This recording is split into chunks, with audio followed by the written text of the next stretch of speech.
বাবা, এখন বাংলা ইন্ডাস্ট্রি শেষ, এরা এবার সিনেমা করবে।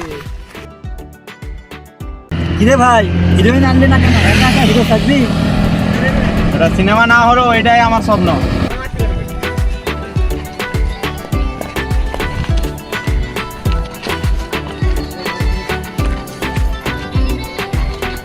সারাদিন কাজ নেই, শুধু মোবাইল নিয়ে ছবি তোলা, এতে করে আয় হয় নাকি? আয় হবে কি কাকু, মাস পুরালে 100 টাকা। চুপ কর। তুমি ঠিকই বলেছো কাকু, কিন্তু তুমি কি জানো পিউদির আয় কত? পিউদি আবার কে? পেঁয়াজের নাম নাকি? পিউ দেখে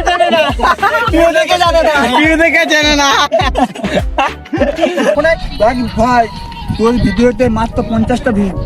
কিন্তু ভাই অনেক কষ্ট করে তো ইউটিউবে ভিডিও করি, কিন্তু কেউ তো দেখে না। আমি তো বলেছিলাম তোর কেউ দেখবে না। চিন্তা করিস না ভাই, একদিন সফল হবি। হ্যাঁ ভাই, পরিশ্রম করলে ইউটিউবে একদিন রিওয়ার্ড দেবেই।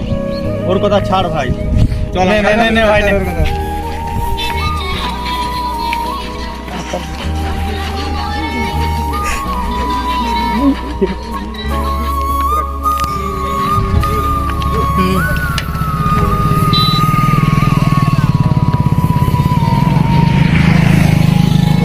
এই ছেলে কেমন বেকার দেখো, সারাদিন দিন দুপুরে খালি ভিডিও করছে, বাড়িতে চাকরি বাকরি করো না? আমাদের সময় চাকরি না হলে বিয়ে হতো না, আর এখনকার ছেলে ইউটিউব করছে। ওদের কথা শুন ভাই, তোরও বিয়ে হবে না। আমার স্বপ্নটাই আমার আগে, বিয়েটা পরে হলেও হবে। চলো পাংরা দিয়ে বুঝে লাভ নেই, চলো। চল চল আমরা আমাদের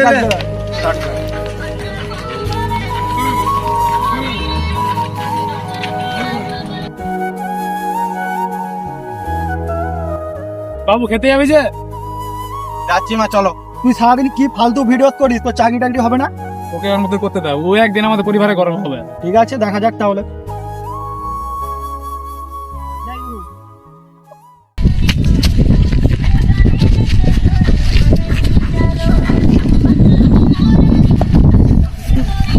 ভাই তোর এই ভিডিওটাই ভাইরাল হবে, এটাই আপলোড করবি।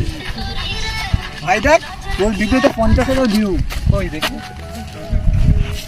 আমি বলেছিলাম একদিন সফল হবেই। আমি তো আই থেকে নাম্বার 1 ফ্যান। নে ছুটে আয়।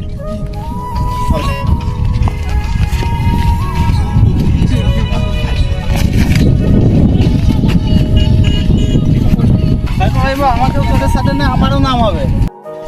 সমাজ প্রথমে হাসে, তারপরে তালি দেয়। স্বপ্ন যদি থাকে লড়তে হবে, এটা মানতে হবে, এটা ঠিক। কন্টেন্ট ক্রিয়েটর হওয়াটা না বেকারত্ব নয়, এটা একটা ফ্যাশন, একটা শিল্প। সমাজ সবসময় কত কথা বলে, কিন্তু সেই সমাজ পরে সাফল্যের গর্ব করে। একদম বাস্তব। ছবিবাজ জিন্দাবাদ! জিন্দাবাদ! জিন্দাবাদ! ওঠ ভাই, ওঠ ভাই, ওঠ ভাই। এই মা।